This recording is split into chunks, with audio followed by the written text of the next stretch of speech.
The 14th. Wow, halfway through the month already. 2026 edition of Choose Views. 773-763-9278 is the number. Find my show on Facebook Live, TuneIn Radio, and YouTube. Also broadcasting on AM 950 in Minneapolis, AM 1520 and 103.5 FM from Warren County, North Carolina. And by all means, email me at richard@wcpt820.com and follow me on all the socials. You can catch all of our shows definitely by subscribing. That's the key word, subscribing to our WCPT podcast on Apple Podcasts, Spotify, Amazon, and iHeartRadio. There you can get Choose Views featured interviews, Joan Esposito, live, local, and progressive, doing her great thing, and Driving It Home with Patty Vasquez. This is Democracy Stupid with Edwin Eisendrath, and Out Chicago, our other shows, all the stuff that happens during the day. Tuning in is one of the coolest things you can do, along with making your way on that trail to where? heartlandsignal.com, as we always say, as I ruffle the papers here in the background.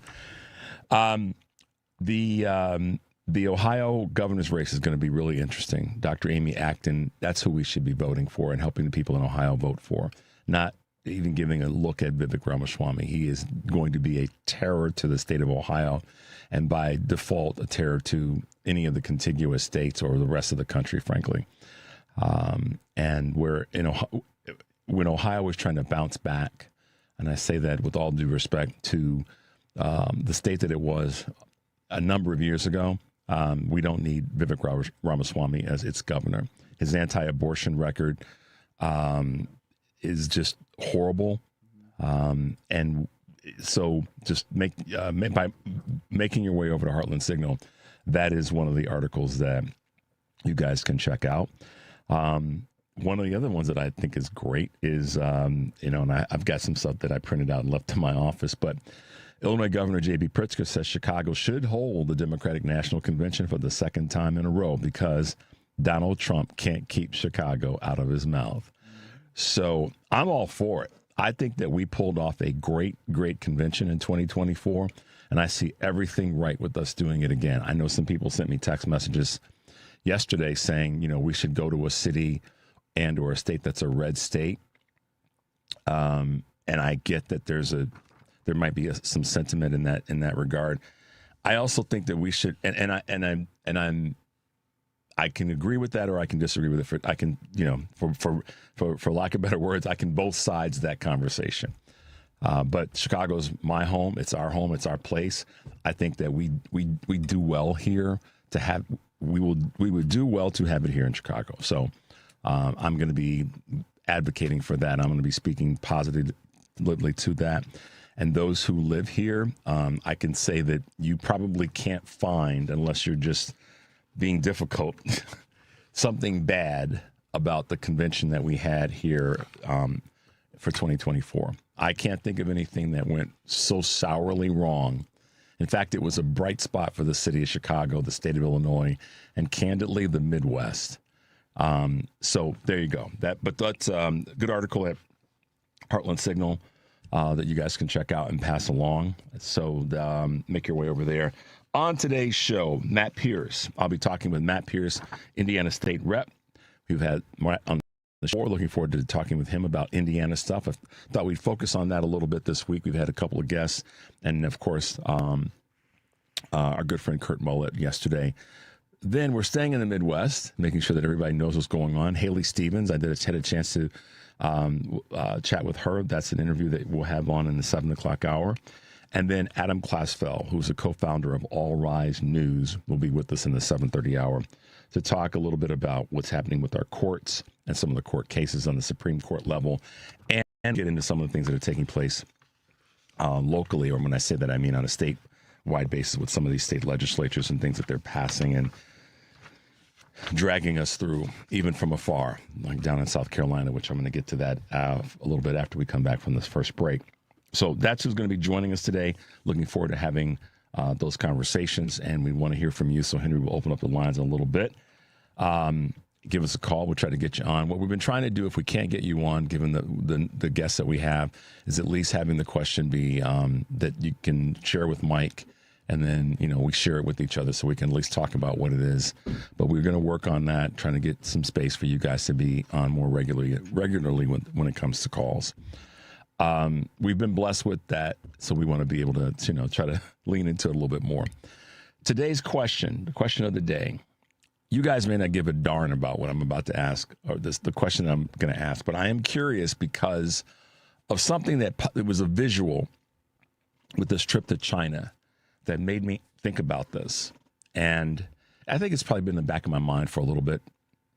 But when I saw the visual in China and the folks coming off the airplane, I wanted to know, it was a weird look. And you guys know, like I said yesterday, that this China trip is going to not be about really bolstering and strengthening America and regular everyday Americans and all the rest. You take all these CEOs, it's gang warfare. That's what this is all about, is to walk in and say that we've got the big business people coming to China, and we're not. Why weren't there some manufacturing executives there? Why weren't there some women, folks of color? They didn't. I mean, for the people who were out there thinking that the Trump administration and all of its uber wealthy CEOs give a damn about you, that should have given you an indication. But my question has to do with the optics. And then in my brain went, okay, I'm going to ask this question tomorrow. It's early, and some of you may not even give a darn about it right now. We keep asking the question, who's going to be the selection for our candidate in 2028? We're going to go through the primaries as we should, and all those things that we're going to do to kind of, filter out and then select. We'll get there. But I'm curious. It's early, but here's a question. Who do you think will be the GOP nominee for president? A lot of people are talking about that. A few weeks ago, Michelle, when she sat in for me, asked the question about if it might be Tucker Carlson. Some have said it's Rubio. Some are saying it's going to be J.D. Vance. I want to know what you guys have to say. Who do you think will be the GOP nominee? It's not going to be Trump. But the optics of who came off that, came down the stairs off of Air Force One made me think about it again. And I want to know what you guys think, who it will be. Because, let's just see what you think. You can text me, you can email me, you can certainly give us a call, or you can go to our Facebook page and post your thoughts and comments there. So let us know what you're thinking. Henry, let's take a little bit of an early break. I guess I want to cover some things when we get back from the break. Number is 773-763-9278. You're listening to Choose Views on WCPT, AM 820 in Chicago, and WARR 1520 AM and 103.5 FM from Warren County, North Carolina, and our good friends at AM 950, the progressive voice of Minnesota. I'm Richard Chu, and we'll be right back.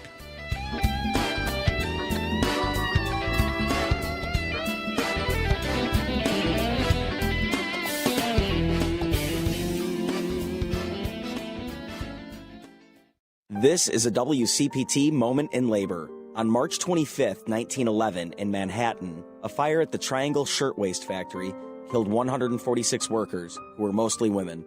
The victims of the fire were unable to leave the burning high-rise building due to the exits being locked and were forced to leap to their deaths from the 8th, 9th, and 10th floors. Locking doors was a common practice to reduce theft and unauthorized breaks at workplaces. As a result of the fire, the New York State Legislature formed the Factory Investigating Commission, whose findings led to 38 new laws regulating labor. Some of the new laws mandated better egress, the installation of better alarm and sprinkler systems, and increased availability of fire extinguishers. Coincidentally, the American Society of Safety Professionals was formed, which now manages, researches, and consults occupational safety and health across 75 countries. This has been a WCPT Moment in Labor. We are working for your rights. Those headaches and stomach aches your child gets may be migraine. 10% of children and 28% of adolescents have migraine disease. Migraine at School can help. Learn more at migraineatschool.org. As a parent, I know how migraine impacts my daughter's ability to learn. Every child deserves the chance to flourish in school. Visit migraineatschool.org. Sponsored by the Coalition for Headache and Migraine Patients. Kids across America are going to school hungry. Millions of kids every day.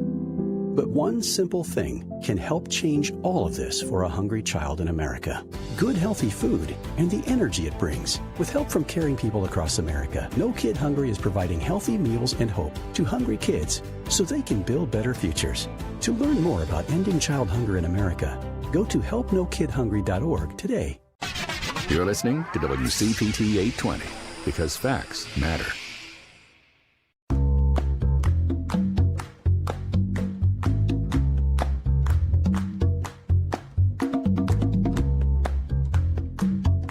Mike's on, truth's out.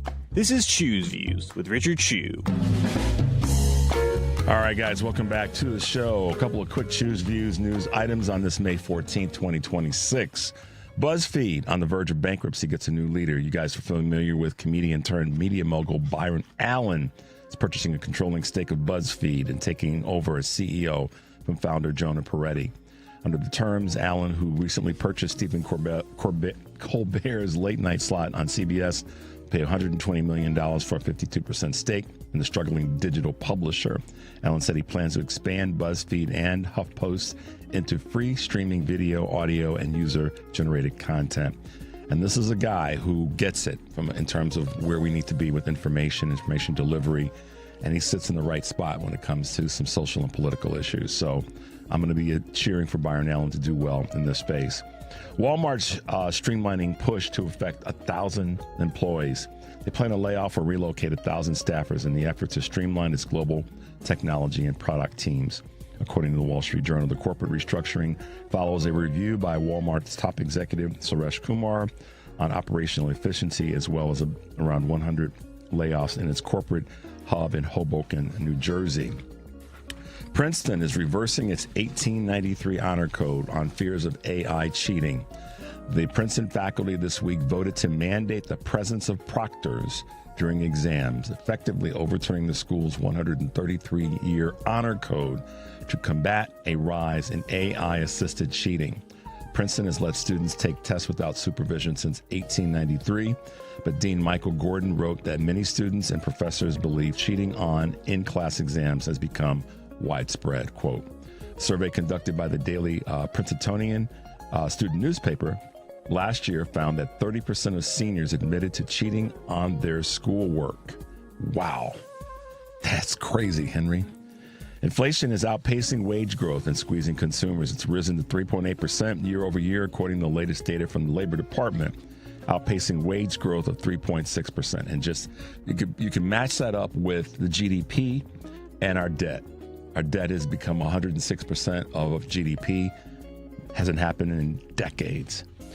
Economists expect the situation to persist, with inflation projected to peak during the summer and remain elevated through 2026. Americans will remain financially squeezed for a while, according to Chief Economist Heather Long of the Navy Federal Credit Union. And the United States is beginning to process $35.5 billion in tariff refunds for importers, following the Supreme Court ruling that invalidated tariffs imposed by the Trump administration. The government is processing over $35.5 billion in refunds for importers across some 8 million entries. A new online portal has validated almost 87,000 claims, including interest on duties, allowing payments to begin reaching importers earlier this week. However, some refunds remain pending due to missing bank information. So get your stuff in order, guys, so you can get that checked. And Wall Street is starting to worry a little bit about an interest rate hike, as their anxiety is escalating following the latest consumer price index that we talked about, which showed that prices rose at a higher pace than wages in April, a metric known as the break-even rate at its highest level since October 2022. So a couple of quick Choose Views news items on this Thursday, May 14th, 2026. Thanks for rolling with us this morning, guys. On today's show, today live on Live Local and Progressive, Joan Esposito will be talking to Marge Halperin, Democratic strategist and organizer of Indivisible Chicago and One Community Near South. Nancy Stearns, freelance journalist covering corporate social responsibility. Stephen Phillips, columnist and New York Times best-selling author. His new book is called Are White Men Smarter Than Everybody Else? Wow. I am going to keep my mouth shut there. Everybody else? Okay. Heartland Signals, Rich Epperwine with 3 stories you might have missed from our digital newsroom. And Ikhlas Hakim, Collaborative Arts Manager for the Inner City Muslim Action Network. He'll be talking about Save Our Snap Block Party in Chicago. Live, local, and progressive. That's Joan Esposito, weekdays 2 to 5 here on WCPT, heartlandsignal.com, and tune in. And then tonight on Driving It Home, Patty Vasquez will be joined by Tennessee Brando, Midas Touch contributor, social media commentator, and singer-songwriter from East Tennessee.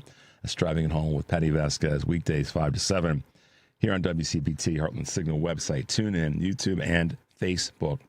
Tomorrow on Choose Views, my guests will include our good friend Karen Byrne, co-host of the True Blue Politics podcast, Christian Mitchell, former Illinois State Representative, former Deputy Governor in J.B. Pritzker's administration, and 2026 candidate for Lieutenant Governor of Illinois. Also, of course, Pritzker's running mate.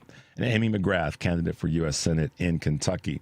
If you want to watch and share this episode or any past episode of the show, go to our YouTube page at Heartland Signal and click on the Live tab. You can also subscribe to our YouTube page where you find streams and shorts of our digital platform. And also you can subscribe to featured interviews and full episodes of my podcast on Spotify, Apple Podcasts, TuneIn, iHeart, YouTube, and Amazon Music. So make your way over there. I want to come back to our question of the day one more time, and that is, I know it's early, but who do you think will be the GOP nominee for president? Let us know what your thoughts are, and we'll put that back up again. Okay, so 2 things I wanted to get to before we get to the bottom of the hour as quickly as I can. We've been talking about what the Supreme Court did with the Voting Rights Act, and we've been talking about what states are starting to do. And I mentioned yesterday that the lieutenant governor of South Carolina said by any means necessary, we need to gerrymander our state so that we can protect ourselves from those people. All right. So normally, the governor, from everything that I've read and researched, doesn't necessarily lean into this conversation. The governor of South Carolina, Henry McMaster, is expected to announce a special session on redistricting, teeing up the state legislature to pass a Republican gerrymander that would almost certainly cost Democratic Representative Jim Clyburn his seat in this year's midterms. Mr. Clyburn is a sole Democrat in South Carolina's House delegation.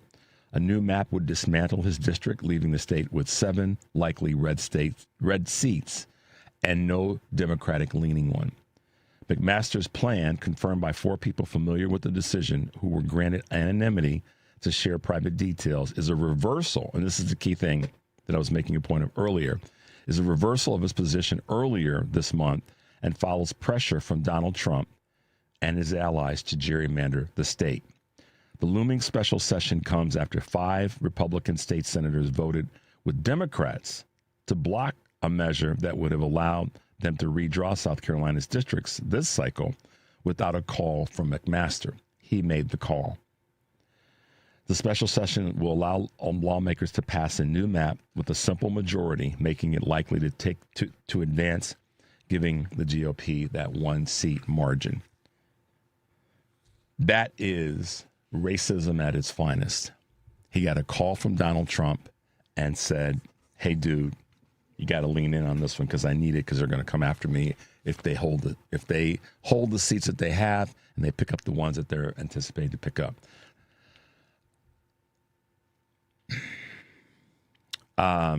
Mr. Clyburn has been an American hero, fighting for black folks, white folks, and everybody else. The LGBTQ community, poor white women, poor black women, poor Hispanic women, everybody in between.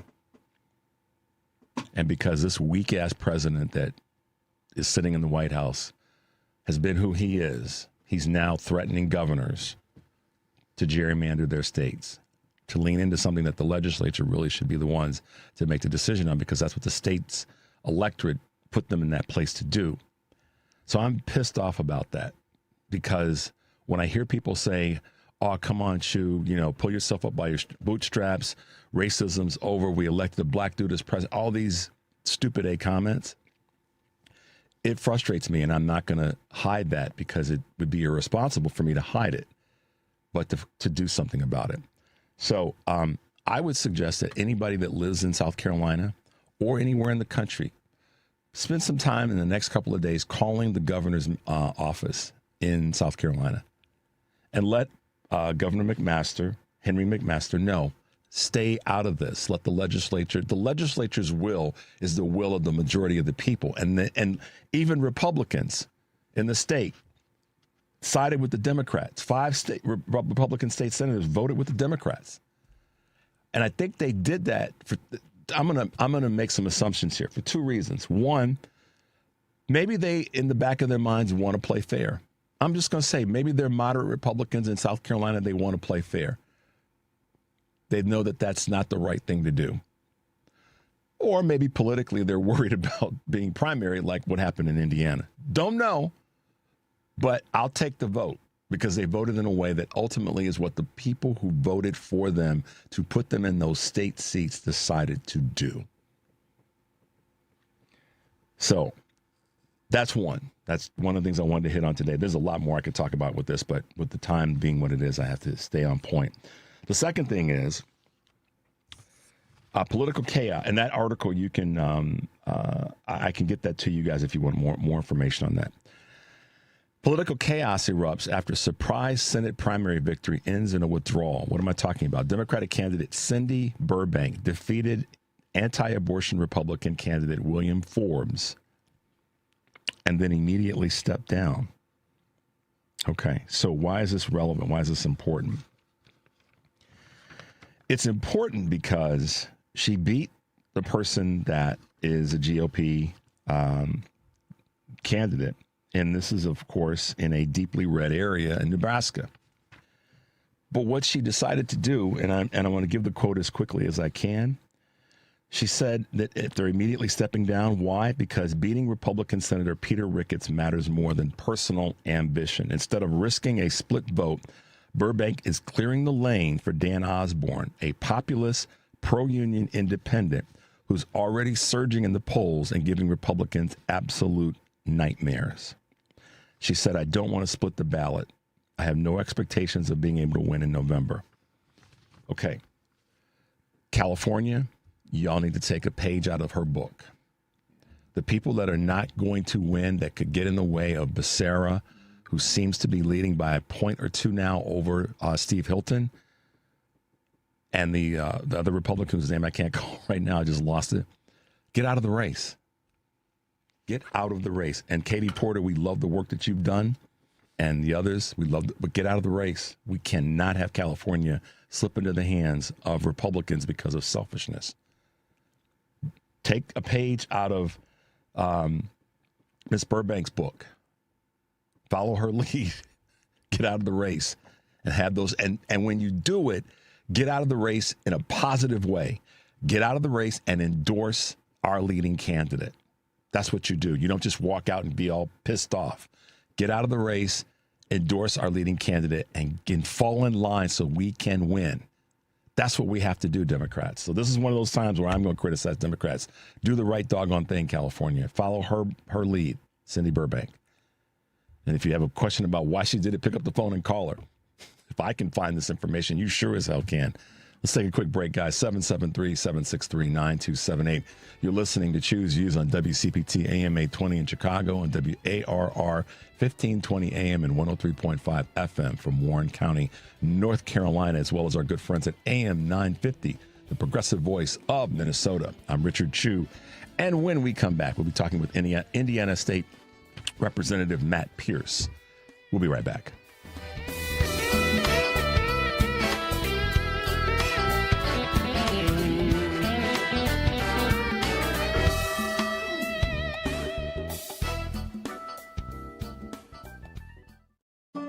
Not all people are the same. And yet, when we visit the doctor, our treatments don't look that different. Why is that? Because we just don't have enough information to do it better. By gathering health data from 1 million people, our country's best researchers will be able to develop treatments that are as unique and complex as we are. With this new information, doctors will have a better understanding of disease so they can innovate the next great breakthroughs in medicine. Learn more at joinallofus.org. 1 in 4 Americans have a disability. I'm one of them. I'm also a working mom who cares deeply about making sure every child with a disability thrives by getting their access needs met. We've got a trusted ally by our side. Easter Seals provides children and families the foundation for lifelong success through early learning programs, skills training, and prep for college and career. That's my Easter Seals. Make it yours. Join us at easterseals.com. 1 in 4 Americans have a disability. I'm one of them. I'm also a working mom who cares deeply about making sure every child with a disability thrives by getting their access needs met. We've got a trusted ally by our side.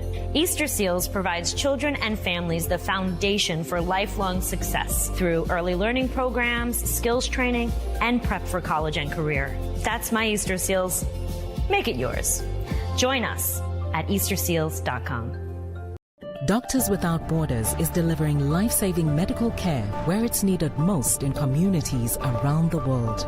From bandaging war-wounded patients in Sudan to providing clean drinking water in Haiti, we're in more than 70 countries worldwide, bringing patients from sick to recovering, from emergency to aid, from crisis to care. This life-saving care is made possible by a global movement of supporters like you. Thank you.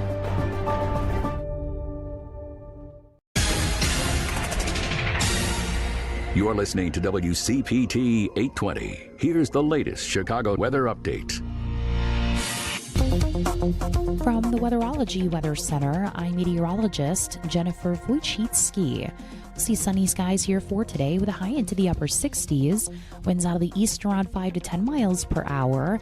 And then for tonight, a slight chance for some rain showers here late, increasing cloud cover with a low around 48. Friday, a slight chance for rain early. Skies will become mostly sunny, high around 74. Saturday, chance for rain and storms, high of 81. That's your latest Chicago weather update. Currently, it's 43. Alexa, play WCPT. WCPT from TuneIn.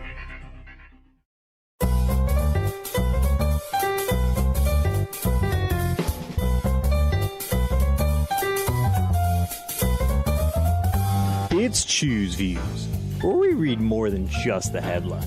Now here's your host, Richard Chew. Hey guys, welcome back to the show. We have really, yesterday and today, had some focus on Indiana and what's going on with Indiana politics. It's a red state, but it's a state that's got some great leaders that are Democratic leaders. One of them is State Representative Matt Pierce, who serves Indiana's House District 61. Representative Pierce has been with us before, so it's good to have you back on the show. Good morning. How are you doing today?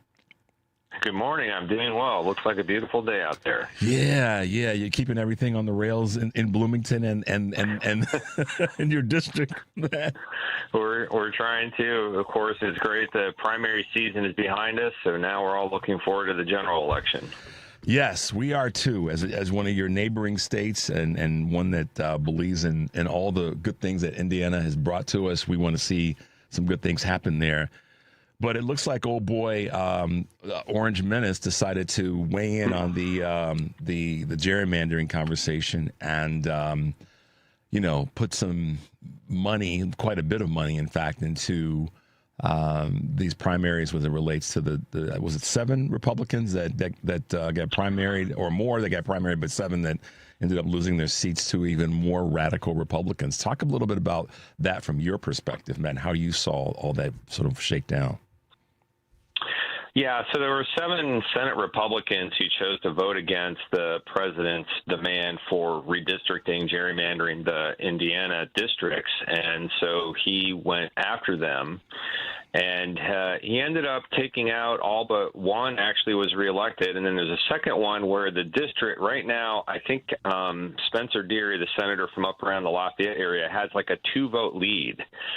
So it's literally neck and neck, and there are a couple more provisional ballots to be counted in one county, and then there'll probably be a recount. So essentially the score is that, 5 got taken out, 1 person was reelected, and then you got this 1 person kind of in limbo. And you might look at it and it's like, wow, the president still got a lot of sway within the Republican Party. And I think there's some truth to that. But he's sagging here in Indiana like he's sagging other places, just not quite as much. I think the real difference was just the unbelievable amount. I mean, millions and millions and millions of dollars of attack ads just relentlessly for weeks on end. And I think that these incumbents just could not overcome that. And it was really laughable because these kind of people I've considered in many cases to be kind of way out there on the, on the right wing of the spectrum, they were being accused of being liberals and rhinos. And I mean, for people who actually knows them and worked with them, you would just be laughing so hard, thinking like this stuff is just completely made up. But I think it was so relentless that was an issue. And then I think another thing is a lot of them had been around a while. Two of them had said they were going to retire, and then they changed their minds, maybe because they didn't like the person perhaps who they saw coming up behind them. Mm-hmm. And so I think that also was a little bit of a drag that,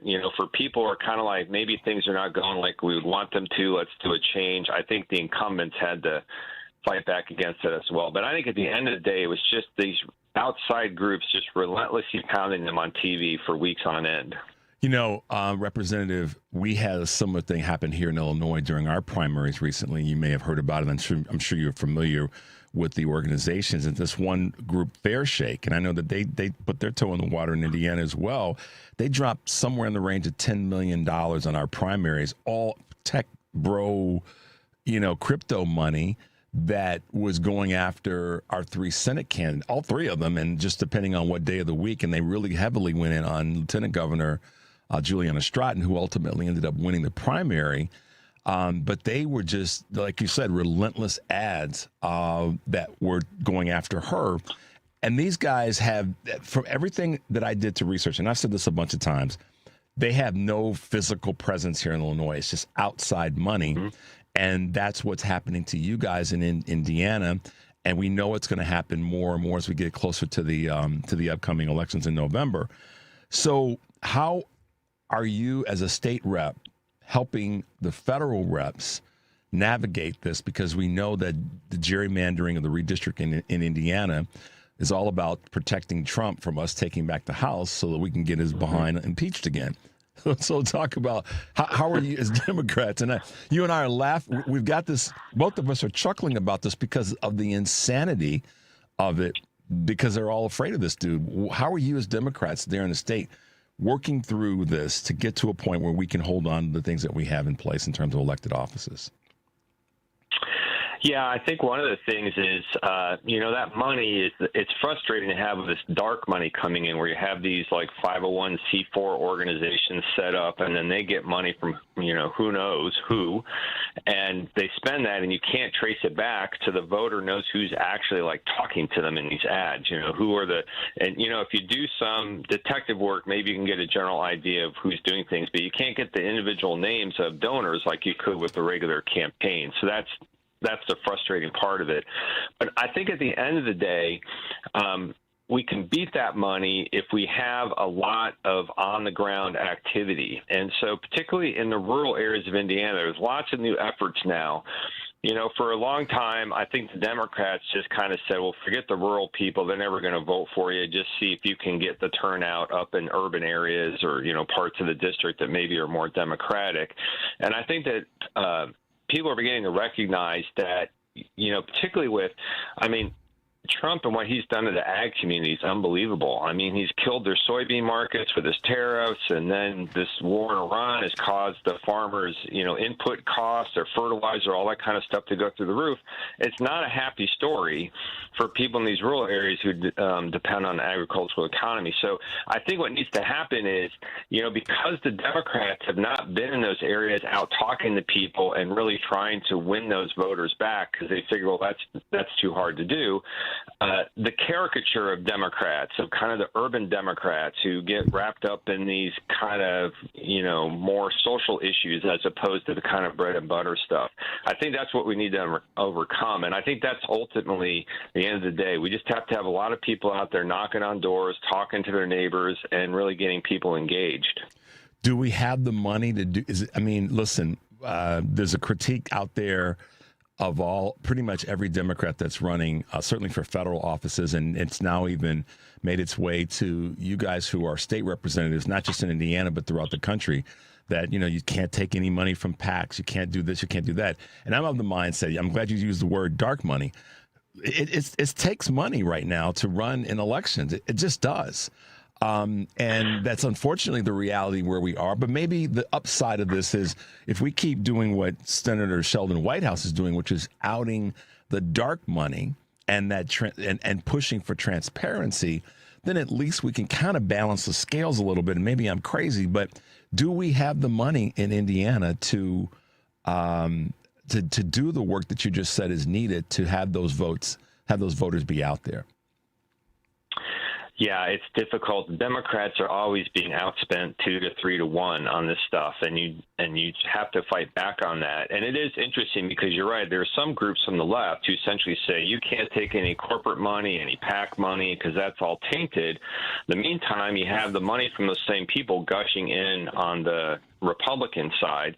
And I think this issue's developed a little bit in our Secretary of State's race. And so the Republican Secretary of State has got a lot of scandals. He's really weak. I think the Republicans don't even particularly like him. And so there's a really good opportunity to win a statewide office and kind of rejuvenate the party. And so former Governor Evan Bayh's son, Bo Bayh, has declared for that race and is running, and he's raised a lot of money. And I think his ability to raise these millions of dollars so far is because obviously his father, former governor, former U.S. senator, has connections to a lot of these different PACs and organizations that give money. He's being challenged by another candidate who's essentially saying, you don't want him because he's getting this money and, I'm the real Democrat. And so it's just a classic, you should have a super progressive Democrat running, not, someone who maybe looks more moderate or is raising money from these different organizations. And the thing that the Democrats are going to have to decide is, for so many years, we've had great candidates, but they'd raise like $300,000 or $400,000, which is maybe a week of TV on Indianapolis or something. It's just nothing. And so you can't communicate to penetrate the psyche of the voter. And so at least with Bo Bayh, you have a hope that he can raise enough money to be on TV in a sustained way and point out the negative aspects of his opponent and also promote his positive agenda. And I think that if we can come out of the next election in Indiana as Democrats, where we've won a statewide office and we've picked up some seats in the legislature, which I think is possible, now it's kind of a new day for the Democrats. Even though we'll still won't have all the power we need, we'll be set up going into the governor's election year with a statewide office holder and people saying, hey, a Democrat can win in the state of Indiana statewide, and the Democrats seem to be on the move. And that just changes the whole attitude of the media when they report on what you're doing. Right now, anytime a Democrat declares a statewide office, the second sentence of every story is, but the Democrats haven't won anything for decades, right? So they completely discount them. That would really turn around if we can just win one of these more minor statewide offices coming up in this election. Yeah, and listen, Blythe Potter is the person that you're speaking of, and we've had her on the show to talk about where she sits on issues. Obviously, she hasn't had the fundraising prowess that Bo Bayh has largely because of the name, but politically and issue-wise, they're not that far apart from each other. So a statewide win is a statewide win, and it's a good one for us. I say us, here I am in Illinois, but we can't have Morales get back in because he's just been trash for the state of Indiana. There's no question about it. And now he's trying to lean into, from what I read, this particular race with regard to what's it? Is it Deary? Do I have the name right? Spencer Deary. Yeah. So he needs to back out of it. He needs to leave that alone and let the voters be the ones to decide that. But irrespective of all of that, we come back to the point you were making. Money it's a problem, but it's also a reality. And when you have a strong candidate, both of the candidates are strong in terms of Bayh and Potter. I want to see us win. So, that's where we are right now. So, let's take a quick break. I think you're. No, go ahead. Yeah, I was going to. I was just going to say, I think you're absolutely right. At this point, winning is the most important thing, because if you want to limit the damage going forward, you have to limit the power of Republicans. And the only way you can do that is by winning. And even if a Democrat's not as progressive as you might like them to be, they're not going to be out destroying things and tearing things apart like we have with the Republican supermajority. Yeah, without a doubt. Let's take a quick break, Representative. You're listening to Choose Views on WCPT AM 820 in Chicago and WARR 1520 AM and 103.5 FM from Warren County, North Carolina, and now AM 950, the progressive voice of Minnesota. I'm Richard Chu. We're talking with Illinois. Yeah, right. Indiana State Representative Matt Pierce from the 61st House District. I'm Richard Chu. We'll be right back.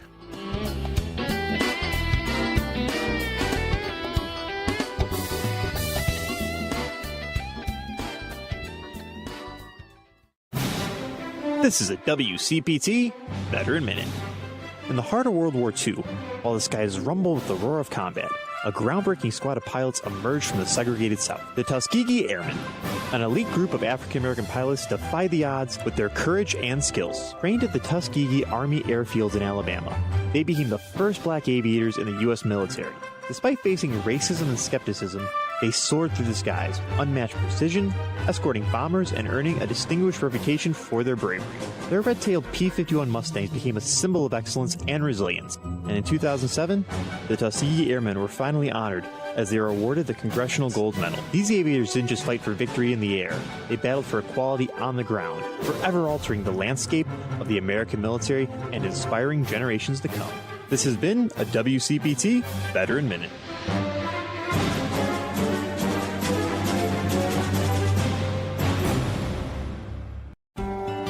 Life is full of balance, but if you are one of the millions of people affected by dizziness, vertigo, and imbalance, finding your footing isn't as easy as it seems. These conditions disrupt daily life and rob people of their independence. They are often misdiagnosed by healthcare providers, and some people are told that their symptoms are all in their head or that they are just due to stress. Nothing could be farther from the truth. Do you often feel dizzy and foggy-headed? Do you reach out for the wall to keep yourself from falling over?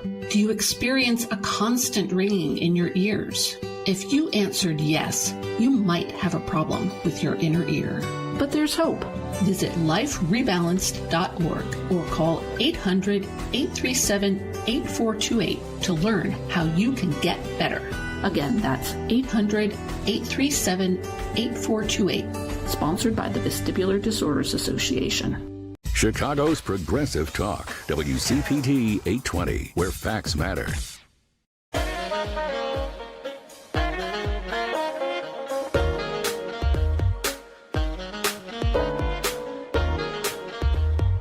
Don't hit that snooze button. It's time for Choose Views with Richard Chu.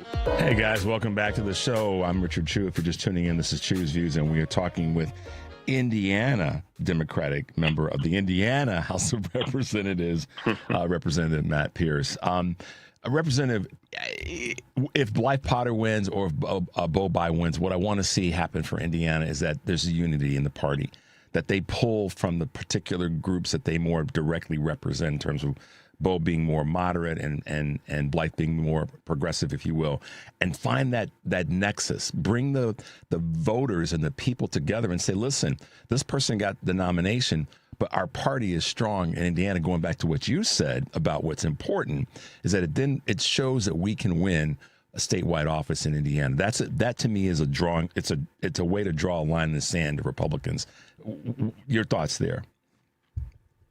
No, I think you're absolutely right. And I think one of the things that the party has going for it is there's kind of a mixture of this just desire to get this stuff turned around from the federal level to the state level. And so Democrats are pretty fired up. I think they're very active. We've seen a little higher participation in the primary, still pretty low if you looked at the overall, universe, but, higher than normal. And so I think what we're seeing is a lot of Democrats feel like their backs are against the wall. They feel like we've got to get something done in this election cycle. And so I think you're going to have higher energy there. And I'm hoping that will give us an advantage over the Republicans who, are kind of looking at the world right now And this Iran war has driven the gas prices through the roof. That's hurting people. Inflation's taking off. You got a president saying, I don't consider the financial impact of anything I do on average people out there. And so I think that the Republicans are going to be a bit demoralized, and that's why I think at the end of the day, what you're going to see is the Republicans will attempt to find some social issue that can be that great wedge issue that will fire up their base and get people going. You remember when George Bush was, the second George Bush was in trouble because of the Iraq War, they decided that gay marriage was the biggest issue facing the nation, and they fired that up, and it worked for them. Yeah. And, the president a couple weeks ago dangled something out there about trans people again. And so I think that's the other thing you're going to see is the Republicans, if they know they're losing on the economy, they will try to get things redirected to these, social issues that, at the end of the day, don't have a big impact on the day-to-day lives of your average family. Yeah, I mean, if they're important issues, all of them are. That's the Big Tent, perspective of those of us that are Democrats. But we do have to be mindful of how the Republicans are going to come after us on a lot of the social issues. Let me talk a couple of things of Indiana. Working Hoosiers agenda. Had a chance to chat with Alex Narenda yesterday, your vice chair of the Democratic Party. And we talked a little bit about why that's so important because of the way in which it's going to change the narrative, but also impact day-to-day, as we say, kitchen table items for Hoosiers. Talk a little bit about that legislation. Yeah, I think it's just important that the Democrats really be relentless in talking to people about these everyday bread and butter issues. And, the Republicans, you can tell that they feel like they're kind of on the run on a lot of these issues. So the governor, for example, rolled over and, after having the Democrats really kind of beat him up in the last session, he took $200 million of extra money from the budget that came in for child care. And that's really essential. People are struggling with affordable, accessible child care. Same thing on the health care front. Housing, you just go down the list. It's difficult for people to just have the daily necessities. I mean, utility costs is another area. They actually passed a bill in the last session that at least attempted to do something about utility costs, even though I think it was a pretty weak bill in the end. But all of these things, I think, are really foremost on the mind of, Hoosier families and the people are going to be voting. And so the more that we can make sure that people understand that Democrats are working on those issues, and that is our agenda, and we're not off on side issues that, while, yes, they can be important on their own, they're not the most critical thing that people are facing in their daily lives. And I think if we do that, that's going to allow us to really kind of break through and have some good victories in the fall. Yeah, I mean, you guys really pushed hard as the Democrats in the state, and I think that's one of the reasons that Braun, extended the suspension of the state's sales tax on gasoline. Am I right about that? I mean, it's a pause. Is it 35 or 36 cents? Did I have that right? Am I even close? Yeah, it's hard because it bounces around. They actually do a calculation every month. They have this odd formula. But, he started out with just getting rid of the sales tax on gas, and then he came back. It got so high, he came back around. He added some of the excise taxes in. And now I think he's kind of stuck because the difficulty for him is going to be is he's not going to have any road money left because, this is not going to end anytime soon. I think he thought he could get some political points and have this tax off for a month or so, and then that things would get back to normal. But I think it's clear that President Trump has no idea how to resolve this Iran war with the Straits of Hormuz being closed. And so these prices are going to be high for a long time. And he can't really now politically say, I'm going to charge you the tax again. Right. So we're going to have a secondary issue coming up probably in the next legislative session is like, how do we pay for all the road work we're trying to get done? Yeah, I get it. Well, one of the things that's a bright spot that the Democrats are leading on in Indiana that maybe you can speak a little bit as we wrap up today is the intern program that you have put together that Democrats have led the charge on in terms of interning with the state Democrats. Talk about that a little bit, Representative Pierce. Yeah, I think it's really important to get young people involved in both the political process and the happens at the State House. And we have an established intern program for, students to come up and work with us during the legislature so they can learn how things work firsthand and kind of get that experience, particularly for people who hope to go into public service one day. And then, it's young people who really drive these campaigns, who work as field workers, out in the field, knocking on the doors, getting the yard signs out, doing that hard kind of grassroots work. And that's also valuable experience for people as well. So it's just important for us to reach out to these young people as much as possible, because quite honestly, that's one of the bigger things that concerns me. I had a primary challenger this year, so I was out knocking on doors, and I had a list of likely Democratic primary voters, and I was talking to senior citizens all day long, and I just kept looking at this list and where are the young people? I'm in a college community, and there are no young people engaged in our party at the primary level, and this is a real problem for us. And so we have to figure out how to get, college Democrats, young Democrats, people kind of organized and engaged more into this process, because, the kind of party workers within the Democratic Party are going to age out, and we're going to be in a world of hurt if we don't have younger people coming up, behind us.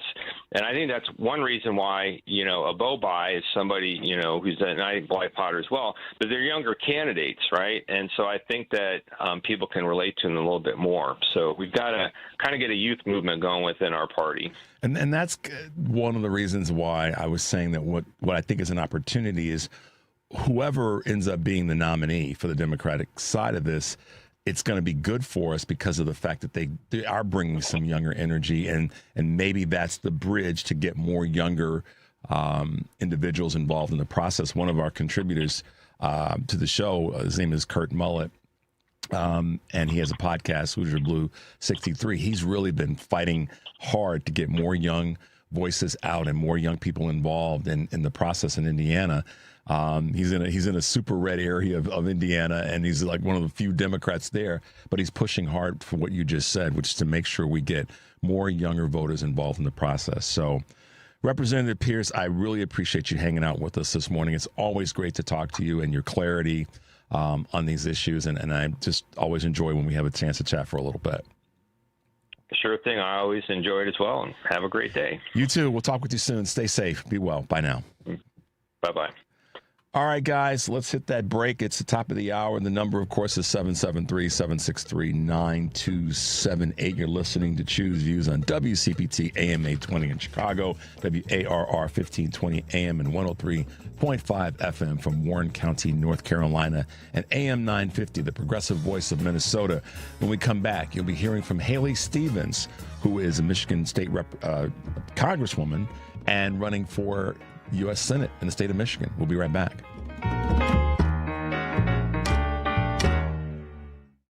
Lunch was great, but this traffic is awful. Can we stop at a bathroom? Are you all right? I keep having stomach issues after eating, like diarrhea, gas and bloating, abdominal pain, and sometimes oily stools.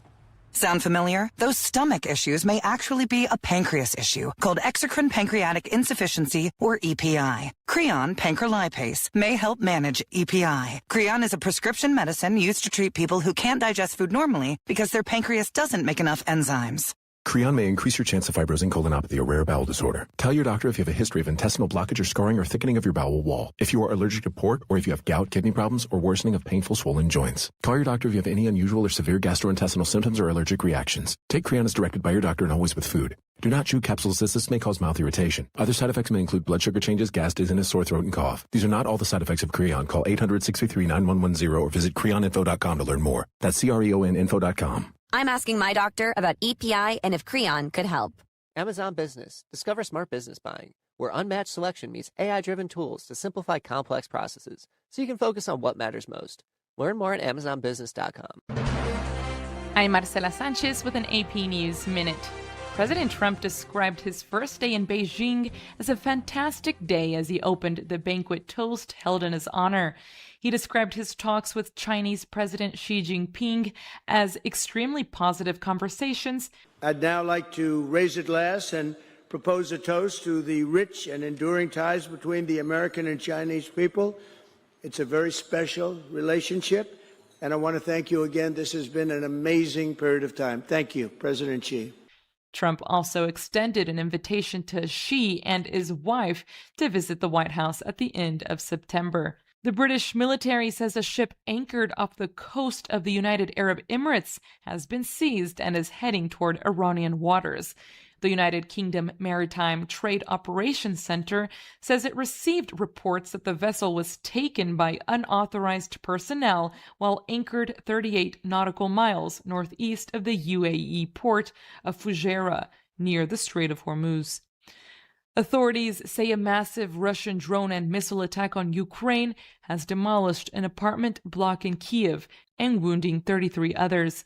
Ukrainian officials noted the attack coincided with Trump's trip to China. Ukrainian Foreign Minister Andrei Sybiha says the bombardment proves that Moscow poses a threat to the international security that Trump and the Chinese leader are trying to secure. A hormonal condition affecting 1 in 8 women around the world just got a new name in hopes of improving care. It's now called polyendocrine metabolic ovarian syndrome, or PMOS, instead of polycystic ovary syndrome.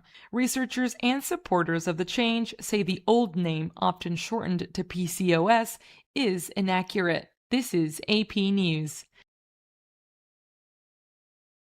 It's a case that captivated true crime enthusiasts. The AP's Jennifer King has more. In Park City, Utah, Judge Richard Mrazek has sentenced Corey Richens to life without parole for the murder of her husband, Eric Richens. A person convicted of those things is simply too dangerous to ever be free. She was convicted in March. Prosecutors say she laced her husband's cocktail with fentanyl while planning a future with another man. I can beat myself up all day about how I could have been a better person. Richens took the stand for about 40 minutes before her sentencing to say she loved her sons and maintains her innocence. I will appeal and fight these charges, no matter how long it takes. She was arrested in 2023 while promoting her children's book about a boy coping with the death of his father. Before the sentencing, social workers read letters from her 3 sons who all said they would feel unsafe if their mother was ever released from prison. I'm Jennifer King. And I'm Marcela Sanchez. This is 820 AM, WCPT Willow Springs, and streaming worldwide at WCPT820.com. We are Chicago's progressive talk, where facts matter. Now, your WCPT 820 weather update. From the Weatherology Weather Center, I'm meteorologist Jennifer Wojcicki.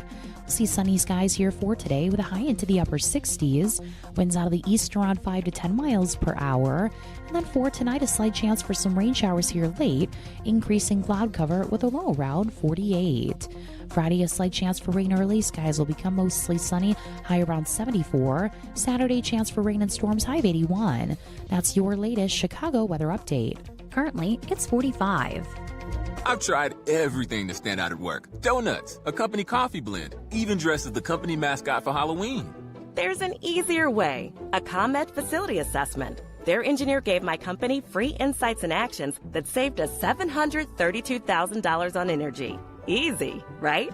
Learn how ComEd can help you save at ComEd.com/facility assessment. ComEd, powering lives. Savings will vary based on customers' usage and rate.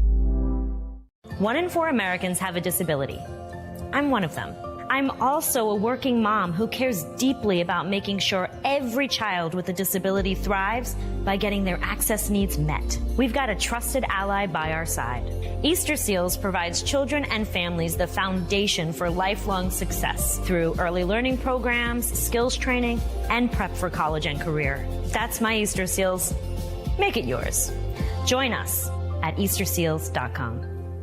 Because facts matter. You're listening to WCPT 820.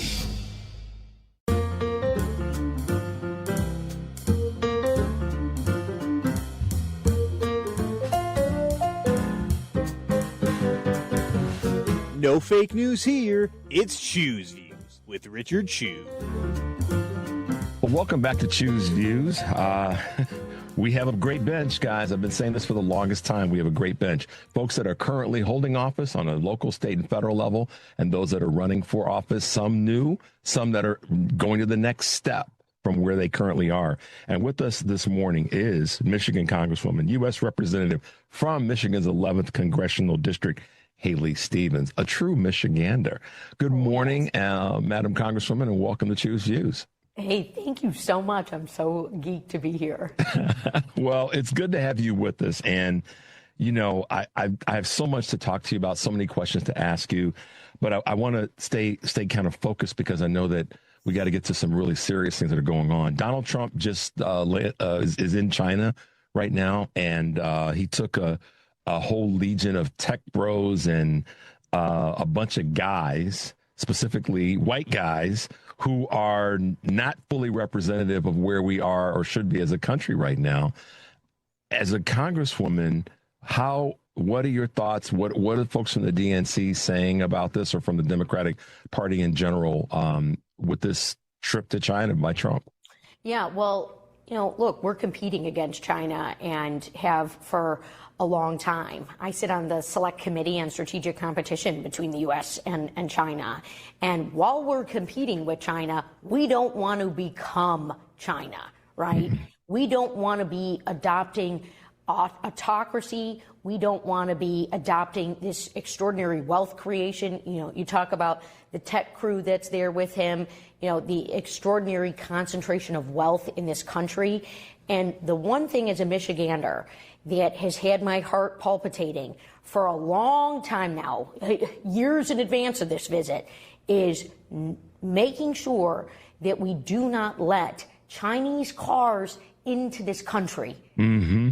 That is a race to the bottom. And I even wrote legislation called the No Chinese Cars Act to strengthen those trade rules. You know, Debbie Dingell led 70 of us in the Congress saying, don't do this, don't cut a deal. So I think it's really telling who he's bringing over with him.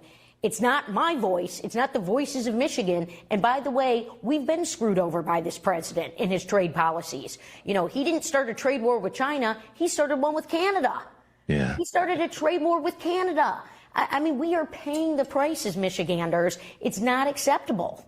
It isn't. And I think that the reason that I started off that way is because it's a big story that I don't want with all the others that are going on. Obviously, the war in Iran, inflation, tariffs, Medicare, Medicaid, the big ugly bill. You know, the list goes on. The Epstein files. There's so much that's just, you know, that's there. But this is something that's critically important right now because of what you said, one about Chinese cars and the technology that they're going to potentially have is going to be, if you think that TikTok is an issue in terms of invasion of privacy and misuse of information, if Chinese cars come in with all that I've read about what they'll be equipped with, every place you drive, even when you're not in your car, it's collecting data on you from all the things that it had. I read a report that an engineer deconstructed one of the vehicles and saw all these microphones in the car and devices that looked like they were potential recording devices. So once again, why don't we ramp up our productivity here, not kill manufacturing by increasing tariffs and driving down employment? Let's build up that area rather than giving it away to China or any other country for that matter. But here we are with the guy that's busted six bankruptcies and a couple of casinos, and yet he's off in China trying to cut a deal, and we're going to get hammered on chips. I mean, it's a debacle. I mean, what are your thoughts there? Well, look, I think he's in a race to the bottom in terms of selling Michigan out, and it's wholly unacceptable. You know, you talk about the tariffs. He hasn't used these tariffs, as you said, to create jobs. He's used these tariffs to, you know, for diplomacy and to threaten other countries. And in Michigan, we've paid the price on it. Our small business revenues are down anywhere between 20% and 40%. We have the Detroit River International Crossing that was paid for by Canada, the Gordie Howe Bridge, the new Gordie Howe Bridge that needs to get opened. And you know, I am deeply concerned that this president is willing to sell us out to the highest bidder. I saw him campaign in Michigan. I saw him say all those things about tackling China and manufacturing. And then he comes into the office and he does the exact opposite. And look, I'm talking about all this from a place of deep expertise, deep accomplishment. I served as chief of staff on President Obama's U.S. auto rescue. I have been recognized as the most effective Democrat in the Congress for science and tech issues. Very interesting, right? Because I am articulating, yes, the national security priorities that you just mentioned with surveillance, but also the economic security priorities that we need to enshrine that tie right in to automotive. Yes, automotive is tech right now. There's a lot of that, but it's still that light industrial. It's still this incredible supply chain of hundreds of, companies that employ thousands upon thousands of people just right in our Auburn Hills I-75 corridor alone in my congressional district. So these are the things that I want to tackle as Michigan's next U.S. Senator. Lessen our dependence on China, create jobs, lower your costs. So, yes, we hadn't touched on that yet, but I knew we would get there as we dance our way through the conversation. Congresswoman, you're running for a U.S. Senate seat in Michigan, and Michigan's an important state to us here in the Midwest. It's a neighboring state to Illinois. We share so much. Michiganders and Illinoisans are so much alike. We've had the blessing of two great governors in Pritzker and Gretchen Whitmer. And you are fighting hard in a race that's tight right now for U.S. Senate. And, obviously the Democrats have put together a strong team. We've got a great bench in Dr. Saeed and Ms. McMorrow, yourself. And then there's Mike Rogers on the other side. So, I'm not one to trash our own party and talk about our team. Our team is a strong team. And whether either of the three of you were to win this race, that still makes our team, our people strong and our ideas better. So I have to give that kudos to the three of you right out of the gate on that conversation. What I really want to talk about is the awfulness of Mike Rogers and what he has done in the past and is currently doing and will do if he were to win that seat, and what you're going to do as a candidate to beat him back down in this race. Yeah. Well, as we were talking about how Donald Trump might sell us out to China and our concerns on that front, and he obviously pushed Canada right into the arms of China, Mike Rogers has already done that. In his lobbying career, he's worked for companies that, bolstered China over the United States. He's been completely out of touch with what Michigan needs. And you're so spot on to mention this incredible deliberative process that, still exists here in the United States of America. And that's, our democracy. That is the campaign. And I love being on this campaign trail right now. I'm eager to be meeting the moment for Michiganders and to be working to earn their vote on August 4th, which is our Democratic primary. And I think my message and my record of accomplishments is very strong for Michigan and also very strong in terms of taking on Mike Rogers. Every single poll, it's been about a year of campaigning. There's still a lot more to go, but every single poll has shown that I am the best person to take him on and to go and win. Mike Rogers has made it very clear. He says that he wants to rubber stamp Donald Trump. He applauded Donald Trump when he said he wasn't going to open the Gordie Howe Bridge. He's cosplaying as somebody who cares about shop class in schools when the legislation that I authored to get STEM education into K through 12 schools was wiped out by Donald Trump with a stroke of a pen. No more grant funding for science, technology, engineering, and mathematics into K through 12 public schools. So give me a break. There's leadership and there's lip service, and I'm proud to be on the leadership side. And you have been. I mean, obviously, Michigan's I'm going to say the last 8 to 10 years of leadership has really been strong. I mean, obviously, Governor Whitmer, Lieutenant Governor Gilchrist, the AG, the Secretary of State. And we had, I say we, because we were neighbors, we had we had both chambers of the House, both of the chambers of the state legislature for a long time. And you've been a part of that. You've been a successful part of that. How are you going to take that? And if you become the senator, how are you going to take that and make it part of what we need on a U.S. level? I love that question because what you're talking about is legacy and leadership. And as I put my hand up after 4 terms in the House of Reps doing work that I love for the state and the people that I love, this is Michigan's chief lawmaking role. And in that upper chamber in our legislative branch, we need someone who is always going to be thinking about the needs of Michiganders. That is what Governor Gretchen Whitmer has done time and time again, alongside her Lieutenant Governor, Garland Gilchrist, who's now put up his hand to run for Secretary of State. And, of course, Jocelyn Benson is, putting up her hand to continue to do the effective, good work for our state at the chief role in our state's capital, the chief executive role. And so we need partnership. I partner alongside state and local officials regularly. This is how, frankly, the state of Michigan bested expectations coming out of COVID. Remember, everyone was throwing everything at our governor possible. Alongside federal lawmakers like myself, we met the moment in Michigan. She helped rebound our economy to some of the fastest rates of any state in the union.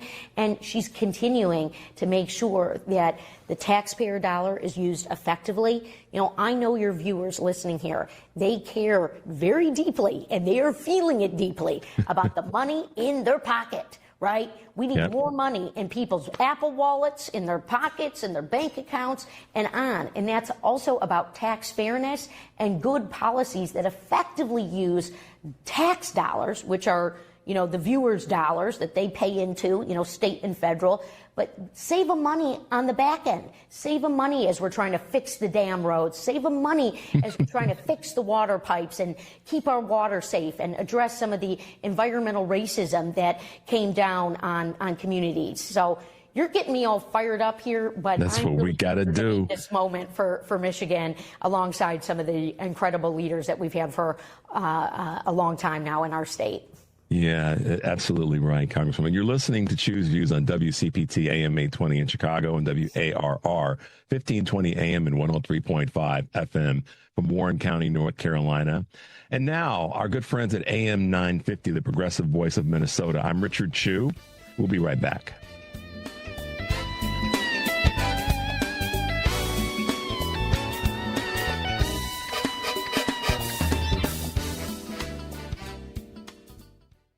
Hey, Tom Harbin here. Tax season is over, but the money you'll waste in 2026 is being decided right now. If your CPA files your taxes next year without planning, it's too late. If you're highly compensated, retired, or run a business, it's likely you're wasting thousands in needless taxes every year. 2026 tax planning needs to start now so you can reduce taxes on required minimum distribution.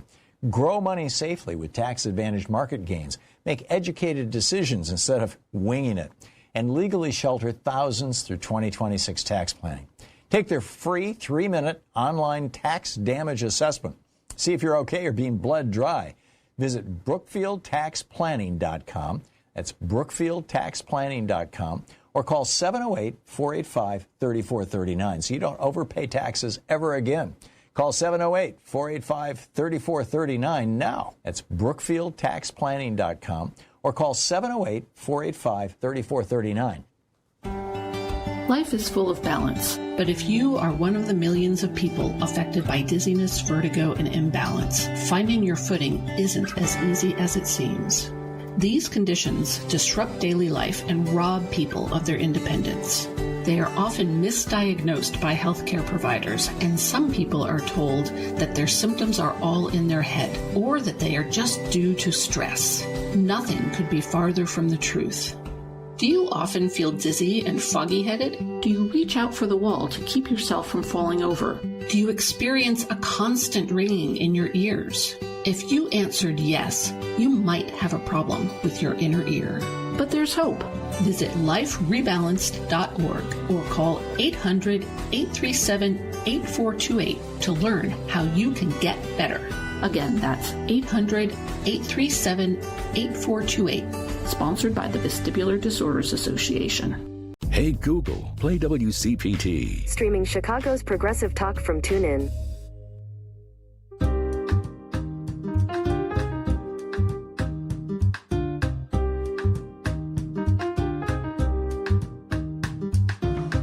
may be waking up, but we're still engaged. It's Choose Views with Richard Chu. We're talking with Congresswoman Haley Stevens, who's running for a U.S. Senate seat in Michigan. So, Congresswoman, let me ask you this question, and I'll compare it to someone else that I've talked to that's running for another Senate seat, and that's Amy McGrath in Kentucky.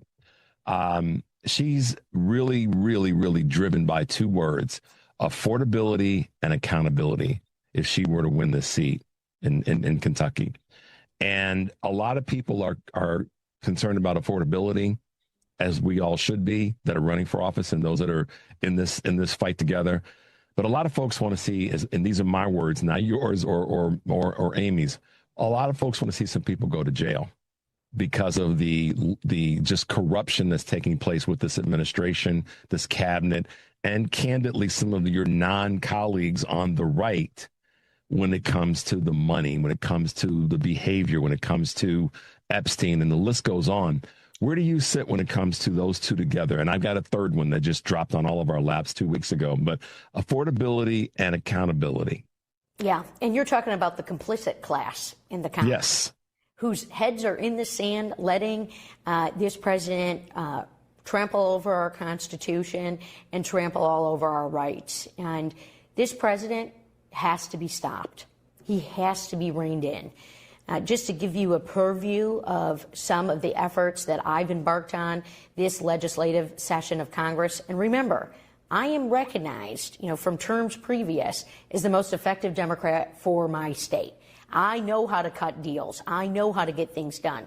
But for this term, I've authored Stop Trump's Abuse of Power to close the loophole on the Insurrection Act of 1807 so that the president can't be deploying the military on cities when state and local law enforcement is saying the exact opposite, saying, please, sir, don't do this. You talk about accountability. Where is the accountability for ICE?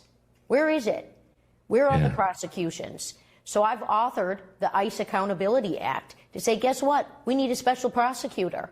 There is a weaponization, a politicalization of our government going on. We need an outside special prosecutor appointed by the courts. We need to see justice, particularly for those who, carry a federal title, who are committing crimes. Look, we had a surprise victory in many respects. DHS reopened without another penny for ICE because of the mismanagement, the corruption, and the overreach. We just had an attack in Michigan, in West Bloomfield, on Temple, Israel. Who responded? State and local law enforcement. Give me a break. ICE is out of control, and they're creating chaos. They would have messed that up. ICE would have made it worse, I believe. This is where state and local officials, this is going to sound really partisan and by design. I would give more favor to Republican police officers, local, than I would to ICE coming into the neighborhoods to do the work, because at least those local police officers, they know the territory, they know the people, they know what's going on in that neighborhood. So, but I wanted to get I'm leading the charge to redirect the $70 billion of your taxpayer money that went to ICE, the plus up to ICE that went there in the big, beautiful bill that slashed your Medicaid, that went after health care, and obviously everyone's experiencing this health care cost environment. Redirect that $70 billion to state and local law enforcement. Don't get me started. Don't get me started on this redirection, this $25 billion for the Iran war. That was at the end of March. We're 45 days gone. So we could double that now. Take the $1 billion, take $25 billion and divide it into the 25 largest cities in the country, irrespective of red, blue, or purple. And what would that $1 billion per city do for each of those cities? So, yeah, I hear you loud and clear. Let's talk a little bit about money in politics. It's all over the place. Nobody. It's almost like air right now. Nobody can avoid it as a conversation and avoid it as part of their. If you're running for office on any level, that it's there. How are you navigating this? Because I know that there are people out there that are saying, Congresswoman Stevens is got some money coming from places that we're not real cool with. How are you navigating that? And what's your message around that in this season where everybody, it seems more like Democrats are getting hammered more about money than Republicans are. Talk about that if you can. Yeah. Look, I have voted repeatedly in Democratic majorities for campaign finance reform, and I've got an A grading from the lead campaign finance reform organization and Citizens United. You know, I'm running for U.S. Senate. Mike Rogers is a millionaire. I'm the only one in this race who's not a millionaire. And my race and my campaign is about meeting the moment for Michiganders, to lower their costs, to stand up for their jobs, to create more jobs by lessening our dependence on China. And I firmly believe and know that Mike Rogers in the United States Senate will do exactly what the complicit class did in terms prior, which is block comprehensive campaign finance reform. That is what needs to be done, is we need to change our campaign finance reform system. But, you know, Mike Rogers and his, billionaire buddies and, that the dark money crew that just wants to continue to drown out our democracy, those that are celebrating the overturning of the VRA and the losing of black congressional districts in our country. I mean, they're coming after Jim Clyburn's seat. Who just authored a book, and I had Mr. Clyburn out in Detroit. He just authored a book called The First Eight about, the first 8 black representatives during the Reconstruction era from South Carolina that got to the U.S. House of Reps. And then when Reconstruction ended by a vote, it took 95 years to get the 9th. And that was Mr. Clyburn. And think about it. This is our recent history and now our living history. And he said, hey, I wrote this book to get this story out because I see what was happening, now. He said, I see what's happening now as repeating the history of the past. So, these guys are anti-democratic. They're continuing to, just walk all over the voices of the served, the underrepresented, and it's not right. We've got to, you do a tax bill for the billionaires, and what do you do for the working people and the retired class? People who are crying to me right now because the math isn't mathing in their household budgets. It's so, I've got this unique, I don't know if it's unique, but it's certainly my observation about the conversation around money and politics. I think that we have to revisit what that actually means. And we as Democrats have to be careful in the use of the language. We've got to get money out of politics. I think we've got to get dark money and bad money from bad actors out of politics where it's hurting our system. Because let's be honest, I mean, money in politics has its issues, but if it's bad money, it's a bigger issue for me. If it's dark money, I mean, I did the thread line over the weekend of Leonard Leo and all the different organizations that he's involved with that are touching our political system, and they're far more detrimental to what's happening Republicans are endorsing and blocking, to your point about Mike Rogers, than necessarily what we're doing on the left, if you will. So. But I know it's in your face. I know it's a reality that you're having to deal with there in Michigan. And then I know it's also something that you've had some success and had a good voting record when it comes to campaign finance rules being changed. You're not a freshman in Congress, but if you were to win the seat, you're going to be a freshman U.S. Senator. So I have this feeling, Congresswoman, that we've got to stop pity-patting around when it comes to getting things done. We win the House back, and if we were to win the Senate, we can't walk in and be quiet little church mouses. No disrespect there. We got to walk in and knock some damn tables over. And I think that that's what a lot of voters are asking for there in the state of Michigan, here in Illinois. Because, we've got Lieutenant Governor Stratton, who's running to fill Dick Durbin's seat. We have a lot of people in this country, in blue states and in red states, that are asking our next cycle of elected officials on a federal level to walk in and get stuff done day one. What are your thoughts, and how are you going to be one of those people that says, I'm not a freshman in Congress, I'm a freshman senator, but I don't have any time to wait around? We don't. And, this is about using our vote and our voices accordingly. This is about reviving the other co-equal co-equal branch of government to work for the people, to stand up to these reckless, outrageous abuses of power. I mean, he legislates for the complicit class in the Oval Office with the pen, and executive order after executive order. I mean, illegal impoundment of federal funds, closing down the Department of Education, and on. So here's what we need to do. Day one, we have to hammer on all the policies that are going to get us lowered costs. No tariffs on food. No, I have a bill. No tariffs on groceries. We've got to have stand up for the utility companies. In Michigan, we are paying, I think, a mortgage almost in just utility costs right now. Lower those costs by bringing those companies to the table, saying we're going to remove your federal funds, we're going to force you to lower executive pay, and or we can bring back the clean energy tax credits, which were helping them pay for the grid modernization that Donald Trump got rid of. We've also got to have rigorous 21st century industrial policy. That's on the affordability side. On the accountability side, we have got to overhaul these corrupt agencies that have, been mismanaged and wrongly led for the American people. That is the ICE, yet again.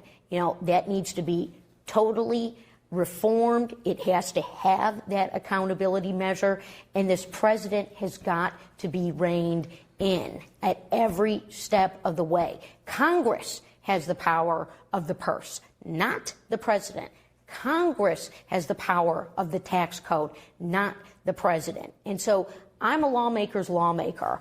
I really believe in, the power of lawmaking and law writing and the voting blocks, and the deliberative discourse that is going to take place, in these chambers for the benefit of the American people for a long time to come. But we got to look at why this power has been so concentrated in the Oval Office, and think about democratic reforms, not just which we need to do, which is this dark money piece that you were talking about. We need to get dark money out. We need to have transparency. We need to be elevating the voices of people. People over politics is what the great Hakeem Jeffries says all the time. And those are going to be steps in the right direction. But I'm going to tell you, we have to have courageous and bold leadership. And that is why I put up my hand to run for United States Senate in this time. I was winning my congressional seat, after flipping the seat, red to blue. I won a Trump seat. I held it. Then they redrew it. I was winning my seat by 20 points, in a safer Democratic mode. And I said, you know what? This moment calls for courageous leadership. When a fully paralyzed veteran is reaching out to me because of Elon Musk with a chainsaw, asking me if he's still going to get his benefit check, it's time to stand up. So to everyone listening, I am doing more running for U.S. Senate. My website is haleyformi.com. Sign up, get involved. We got a fun, energetic campaign going on that's going to win the day for us in November.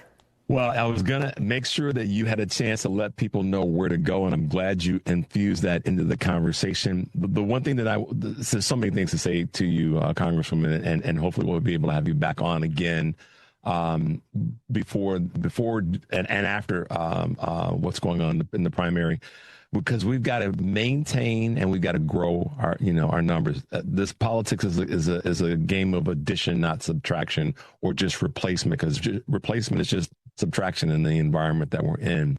So I'm proud that you are in this fight, and I'm happy with the things that you've done as a congresswoman, and the voters will determine and decide who wins. But the one thing that can't happen is we can't have Mike Rogers. And I say we because we're all in this fight together. So thank you for seeing that we're all in this fight together and putting your message out.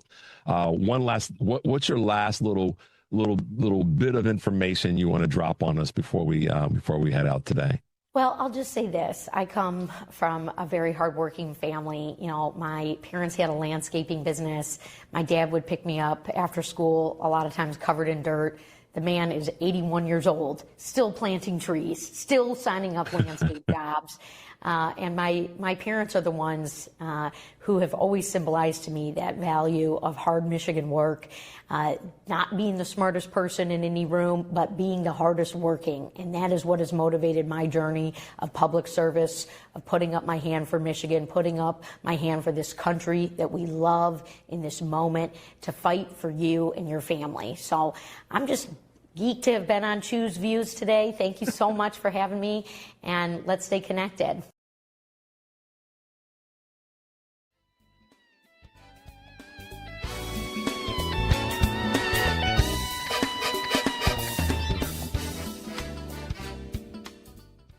Stephanie Miller here. I am shooting the proverbial poop with guess who? The tummy whisperer. Yep, Renee Barish of Digestive Health Solutions.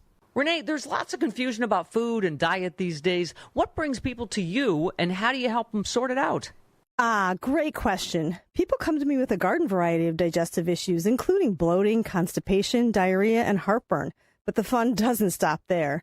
So many people bypass these symptoms and exhibit skin conditions, low energy, and poor sleep. Okay, then what? Well, I provide expert navigation with diet as well as sensitive testing for your digestion and microbiome. These tests provide clear data about what's happening in your body. And now with this info, I create a go-forward plan to help you feel better. That's great. Thanks. Thank you, Mama. You can talk to Renee at 847-207-2034 or visit thetummywhisperer.com. That's 847-207-2034. Just ask for Renee. 847-207-2034.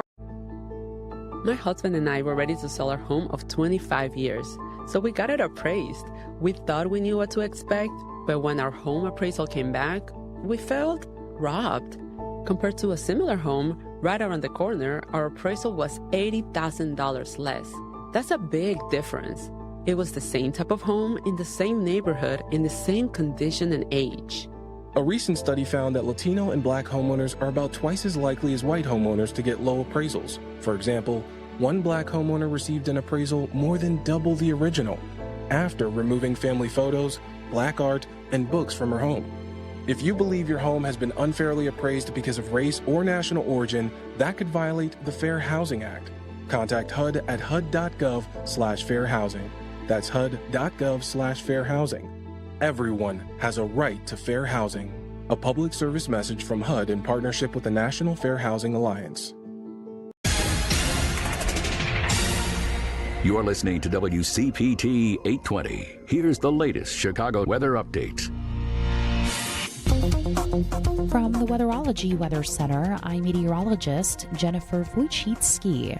See sunny skies here for today with a high into the upper 60s. Winds out of the east around 5 to 10 miles per hour. And then for tonight, a slight chance for some rain showers here late, increasing cloud cover with a low around 48. Friday, a slight chance for rain early. Skies will become mostly sunny, high around 74. Saturday, chance for rain and storms, high of 81. That's your latest Chicago weather update. Currently, it's 47. WCPT 820, Chicago's progressive talk, where facts matter.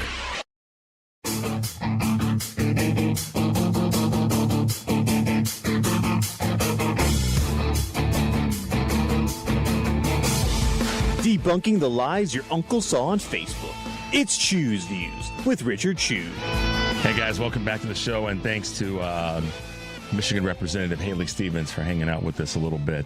She's got a lot of stuff working for her in her direction. She understands the importance of the moment, as does our next guest, who is the editor-in-chief of All Rise News. I just love the title, All Rise. Every time I think of that, I think of an episode from one of our great legal TV shows and all the rest. But Adam Klasfeld is back with us here on Choose Views. Good morning, Adam, and welcome back to the show. Good morning. Thanks for having me again. Absolutely, man. Listen, I'm going to just dive in the deep end of the pool. Let's get to some of the takeaways of what the heck is going on with Kash Patel and his testimony in front of the on the Hill this week. I mean, he just really. On one hand, we got the Democrats asking important questions that are relevant to the moment, and then we got Republicans, basically drinking the Kool-Aid and glorifying his, from all research and data, bad behavior. What was your take? And did you throw anything at the TV screen if you were watching any of that testimony?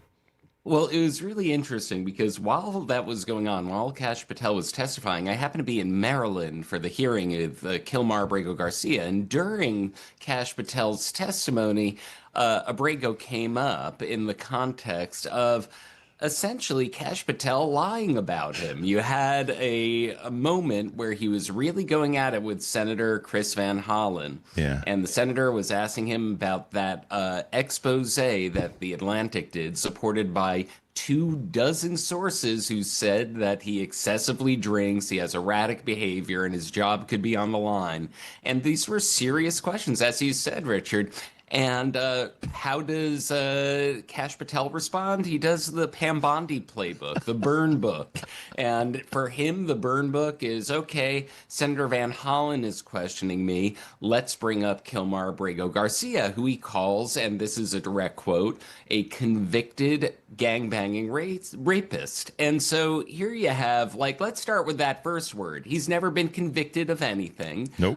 Not in El Salvador, not in the United States. He's charged with a crime. And in a democracy, people charged with a crime are presumed innocent until proven guilty. That's beyond Kash Patel. You have gangbanging, that part, that's no federal It's an judge allegation. And yeah, that allegation, every federal judge that has looked at the MS-13 allegation has looked at it very skeptically. It's why he was released pre-trial, because those allegations didn't hold water for the purposes of that hearing. And the rapist was just an outright fabrication. So you see, when I was looking at Kash Patel during that testimony, I saw this kind of flailing, deflection, the Bondi playbook of attacking the questioner when facing serious questions about the Atlantic's great journalism. Yeah, and then when the Republicans were, kind of glorifying him and smoking with him, if you will, I just thought how disgusting it must feel to be a Republican during one of these hearings and hear the testimony and basically do what's the Louisiana senator's name? I'm drawing a blank now. Kennedy. Yes. Just basically, kind of twerk his mouth as if he's giving a political kiss to Patel to say, you're just wonderful, and how come these other people can't get with? I just sat there and I went, what is the age in his soul must just be have taken him over. And it was an interesting thing to watch, that the partisanship is so rampant right now that they can't even look at this and say, this person is paid by taxpayer dollars to do the work of the taxpayers, not the work of the dude that sits in the White House when he sits there. Or is not, not on a golf cart or wherever. But anyhow, I'm being snarky for a reason, because it was just, it was disgusting to watch. And he denied a lot of things, and he made some accusations, and the whole thing around the drinking, and even take the drinking off the table with just responsibility as a director at that level. You should have some pride in the, and some would say he lied when he said that he's taken less trips or been away less than his two previous predecessors. Or two prior predecessors. But yeah, it was a crazy thing to watch. So Adam, let's talk about another thing that's got me very upset, and that's what's happening with this some of these VRA decisions and conversations. And SCOTUS specifically, you wrote a great piece on this with regard to Justice Sotomayor and how she predicted that this chaos would come, particularly what's now about to happen in Alabama. Tell us a little bit more about what you saw there and how you wrote on that. Right. Well, I thought that Justice Sotomayor really broke it down so well in a dissent to the decision to essentially give Alabama another chance to reinstate the maps that were found to have illegally and unconstitutionally diluted black voting power in Alabama. And one of the things that she pointed out, that for all of the absolute gutting of the Voting Rights Act in the Calais decision, at least on the majority's terms, was purportedly supposed to allow the enforcement of the VRA for intentional discrimination. But the maps in question in Alabama were found after a long trial with dozens of witnesses to have been the product of intentional discrimination. They proved that bar. So what Justice Sotomayor was saying is 1 week before an election, you're restoring potentially these maps that were found through steady fact-finding from the lower court to have diluted Black voting power, that were racially discriminatory, violating the 14th Amendment, and saying, well, Calais may have changed things, but under the terms of the Calais decision, shouldn't have affected this. And I think that that's it. For many people, it just gives away the game. Yeah. And I think that when we see, this, we're talking a couple of days before there's going to be major demonstrations in Alabama, in Montgomery, and in Selma, calling attention to the gutting of the Voting Rights Act, the rushing of GOP-controlled state legislatures throughout the South to gerrymander majority districts out of existence, and right before the midterm elections. Yeah, we're going to take a quick break. When we come back, I want to talk to you about 2 other states where this sort of involvement is taking place. The number is 773-763-9278. You're listening to Choose Views on WCPT AM 820 in Chicago and WARR 1520 AM and 103.5 FM from Warren County, North Carolina, and also our great friends at AM 950, the progressive voice of Minnesota. I'm Richard Chu. We're talking with Adam Klasfeld from, you know what I'm talking about. He is the journalist, the leading journalist, the editor-in-chief of All Rise News. My goodness, it's a tough morning. We'll be right back.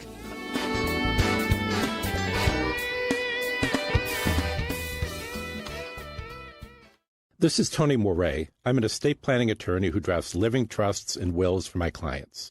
You have probably heard my ads here on WCPT for the last few years. Your fellow listeners, when we have completed their plans, say, I wish I had done this sooner. It wasn't nearly as hard as I thought it would be.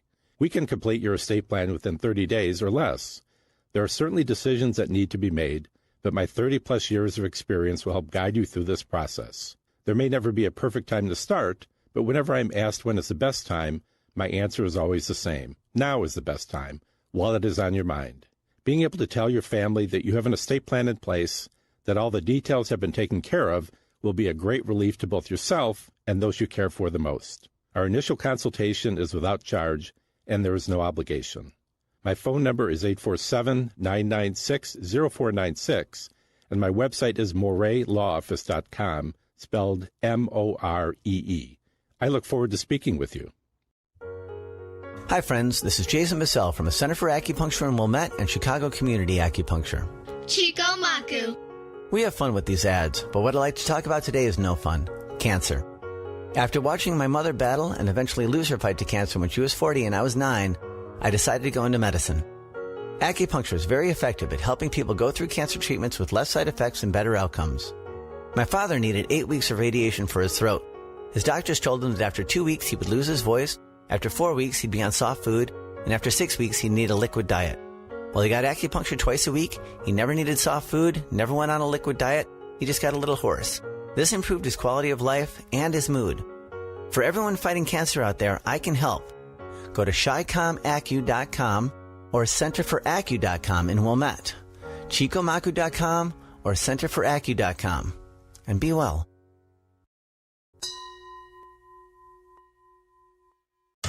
This is WCPT 820, where facts matter.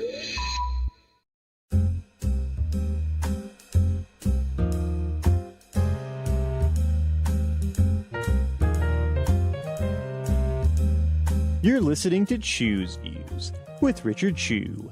Take it away, Richard. Thanks for being with us this morning. We're talking with Adam Klasfeld, who is the editor-in-chief of All Rise News. Adam, Jamie Raskin was not particularly happy with some of the things that have come down recently as it relates to the Judiciary Committee's involvement in investigating these inappropriate DOJ settlements, and is alleging that Todd Blanche is basically using government cash to sort of corrupt some of these settlements that are taking place through what FBI agents have done. So talk a little bit about that. I mean, he was all over this conversation. Absolutely. And one of the things that Raskin was pointing out was you have these category of cases where you have Trump and some of his cronies suing the government, but the government essentially being on the same side, where you have cases like Michael Flynn suing over his prosecution where he pleaded guilty. Now, what Raskin was calling attention to were things outside of that, where there wasn't even a lawsuit filed, that these people who had been disciplined for valid reasons were getting payments, direct payments from taxpayer money, essentially. And it's just part of this broader pattern that we're seeing. Just yesterday, I was talking about developments in one of the major cases where you have the government on the same side as a person suing, and that's Trump's lawsuit, more than $1 billion that he's seeking over the disclosure of his tax records. And he's suing the IRS, and a judge in that case is looking for information about whether the judge has jurisdiction, because aren't you essentially on the same side? And it's, as with so many things, Trump is shameless about this. When he's asked about these lawsuits as he's filing from against the federal government to try to get taxpayer money and essentially put it in his pocket, he's saying, well, I'm negotiating with myself. It looks kind of funny. Well, yeah, it does. That it looks corrupt, and it's when he acknowledges it himself. He is negotiating with himself. And the way he tries to deflect it is saying, well, if I get a settlement, I'll give it to charity. But we know what Trump's charities look like. I remember from Trump's first term covering the Trump Foundation and the shuttering of that over all of the misconduct in that. So that's where we are. Well, and even his attorney, you wrote about this, his attorney, John Sarcone, talk about this professional misconduct situation that the committee is looking into. So John Sarcone is one of the, he used to be a Trump campaign lawyer turned U.S. attorney for the Northern District of New York. And he was one of these spate of U.S. attorneys who had no experience in federal prosecution other than he was a loyalist for Trump, willing to do whatever Trump wanted. And one of the things Trump wanted was to investigate New York Attorney General Letitia James in order to try to turn her successful lawsuits against Trump into some sort of civil rights violation and crime. That failed. A federal judge found that Sarcone was unlawfully appointed, quashed the subpoena, and ended the investigation against James. But while he was briefly in office, John Sarcone had racked up a bar complaint against him because he had a scandal-ridden tenure. He had accused someone, a undocumented immigrant, of attempting to murder him outside of a hotel. Suddenly there was surveillance footage from the hotel that showed that the incident was much less than he was advertising. And the scandal kind of snowballed. People started looking at his police report and saw his address linked to a boarded up home. And started asking, is he even qualified to be in the district where he's serving? So long story short, the bar complaint precipitating from that incident led to some sort of confidential discipline against him. We don't know what the discipline was. We know that the bar committee validated the allegation of misconduct in some way. And this is probably the first successful action that we've seen from a Trump 2.0 Justice Department against a Trump 2.0 Justice Department official, the first sign of consequences. And I think that that's very significant. It's a story to watch here because right now, I think just yesterday, the Justice Department sued the DC bar for the first time for holding Jeff Clark accountable for the attack on the 2020 election. So you have the Trump DOJ very scared about what state bars, bar associations are going to do to hold their lawyers accountable if they do unethical things. And they're trying to put a stop to that. So it's a story to watch because we're starting to see the beginning of a campaign to either sideline or intimidate bars and bar associations. And I think that campaign is just ramping up. Yeah, it is definitely, you said it a couple of times, it's a story to watch because we've been somewhat in a good way about how our attorneys general in certain states have been holding the line and how certain courts have been holding the line. But when the DLJ starts to attack those particular lawyers, and it is something that we've got to pay attention to, and you and I will kind of shoulder up and do that together. Adam, as we wrap up today, as quickly as you can say this, and I know that we could take more time on this, the Supreme Court, what are your thoughts about them taking cases right now in the VRA conversation? Do you think they're going to suppress some of the appeals that are coming that would make it to the Supreme Court, or do you think they're going to take those cases? And I know that's a big one. Yeah, in terms of predictions, it's hard to say, but I will say this: there has been no holding back. The Supreme Court couldn't wait to hand down the mandate in Calais. They very quickly sent the old maps back in Alabama. So I don't think that any shame is going to restrain this particular Supreme Court. We'll see what happens. Absolutely. Adam Klasfeld, who is an editor-in-chief of All Rise News and one hell of a writer. Guys, you got to check out his work. Go to his site, All Rise News. Look up Adam Klasfeld, and I promise you will be educated when you check out the work that he does. Adam, thanks for hanging out with us this morning. I know we were short on time, but I appreciate you taking some time to be with us today. My absolute pleasure. Always a pleasure, Richard. All right, man. Be well. We'll talk to you soon. Thank you. Bye-bye. You too. Bye-bye. Guys, we made it again. I don't get it how we do this. Well, it's because of Henry. It's because of Mike and our great engineers here. Thanks for hanging out with us this morning. Thanks to Adam. Thanks to Haley Stevens, and thanks to Indiana Representative Matt Pierce for being with us this morning. Stay tuned for the Stephanie Miller Show, and remember to take a deep breath and make your life count. We will see you tomorrow.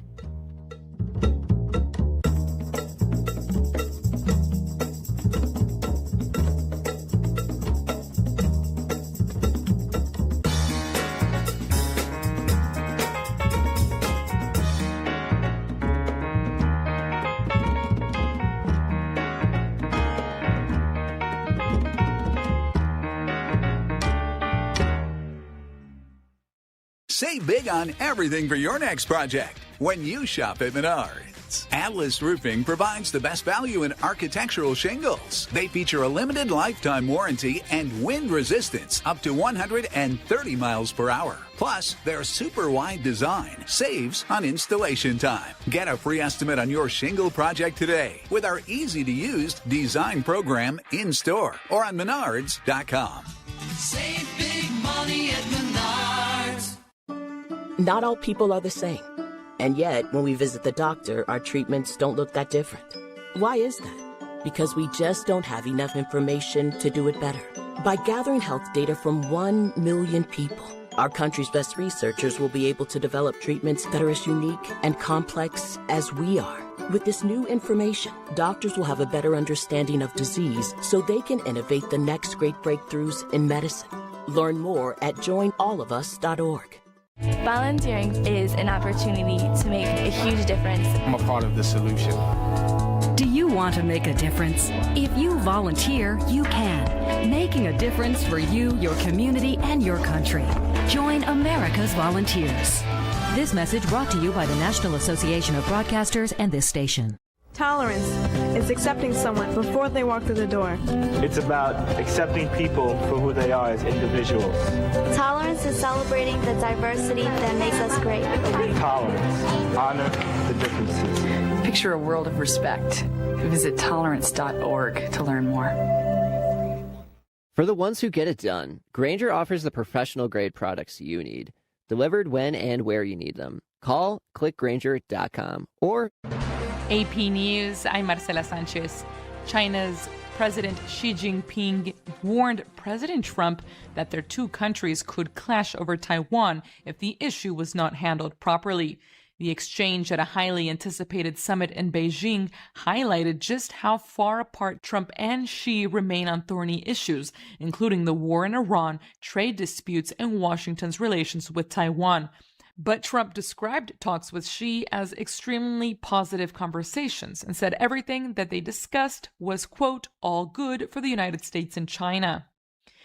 In other news, AP correspondent Donna Warder reports on how Venezuelans are responding to Trump's interest in making Venezuela the 51st state. President Donald Trump has said at least twice this week that he wants to make Venezuela the 51st U.S. state. Jorge Navas, with the Venezuelan pro-government Colectivos, says Venezuelans think that's a joke, but he says gringos don't play. When they say something like that is because they are crazy. On Monday, Venezuela's acting president, Delcy Rodriguez, said making Venezuela the 51st state is not in the cards and that the country would keep defending its integrity, independence, and history. But the government hasn't said much more than that. Christopher Sabatini, senior fellow with the London-based Chatham House think tank, says it's better that Venezuela hold its tongue right now. He says, why overreact to a ridiculous claim by Donald Trump? I'm Donna Warder. Israeli Prime Minister Benjamin Netanyahu's office says he quietly visited the United Arab Emirates during the Israeli-U.S. war with Iran. The UAE later denied any secret visit had occurred. Wall Street is set to open with gains following another record-setting day. Oil prices were effectively unchanged, with no clear ending to the Iran war after more than 2 months. This is AP News.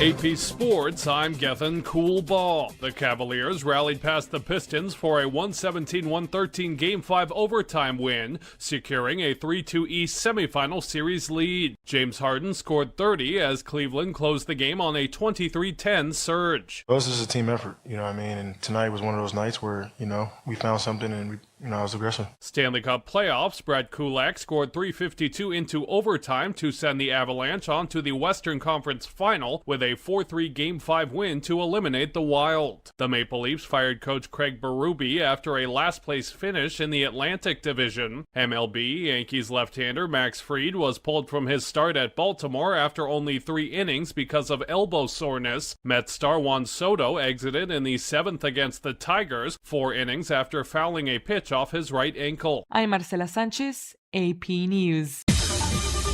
This is 8:20 a.m. WCPT Willow Springs and streaming worldwide at WCPT820.com. We are Chicago's progressive talk, where facts matter. Now your WCPT 820 weather update. From the Weatherology Weather Center, I'm meteorologist Jennifer Wojcicki. We'll see sunny skies here for today with a high into the upper 60s. Winds out of the east around 5 to 10 miles per hour. And then for tonight, a slight chance for some rain showers here late, increasing cloud cover with a low around 48. Friday, a slight chance for rain early. Skies will become mostly sunny, high around 74. Saturday, chance for rain and storms, high of 81. That's your latest Chicago weather update. Currently, it's 50. This is Chicago's Progressive Talk, 820 AM, WCPT Willow Springs, and online at WCPT820.com, where facts matter. If you're looking to refinance a home after a divorce, you need to call Team Hochberg, your trusted local lender. Today, meet Lori, 50, social worker, score 650, income 90 G's a year. Call to refinance her mentally abusive ex-husband off the mortgage and title of their marital home per the divorce decree.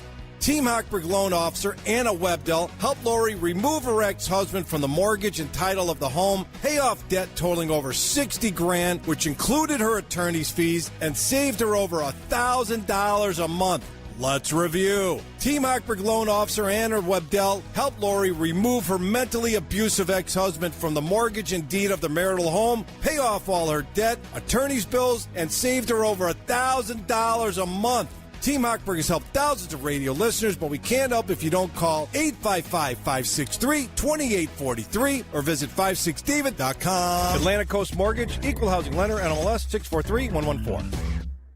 Spring is here and summer heat is right around the corner. Is your home ready to stay cool and energy efficient? At Green Attic, they help Chicagoland homeowners prepare their homes for rising temperatures. With over 15 years of experience and more than 1,000 five-star reviews, Green Attic is a trusted expert in attic insulation, blow-in cellulose, spray foam, crawl space encapsulation, mold remediation, and solar attic fan installation. When the sun heats up your attic, that trapped heat can force your air conditioner to work overtime. Proper insulation and ventilation helps keep your home cooler and lowers your energy bills. Green Attic also offers full-service roofing through Green Attic Roofing, including asphalt shingles, flat roofs, Da Vinci, Brava, Cedar, Tesla solar roof, and solar panels options, all backed by the industry's 10-year labor warranty. Spring is the perfect time to fix insulation problems and aging roofs before the summer heat and storm season arrive. Schedule your free insulation consultation today at greenattic.com or get an instant roofing estimate at greenatticroofing.com. Green Attic, healthy home, happy family.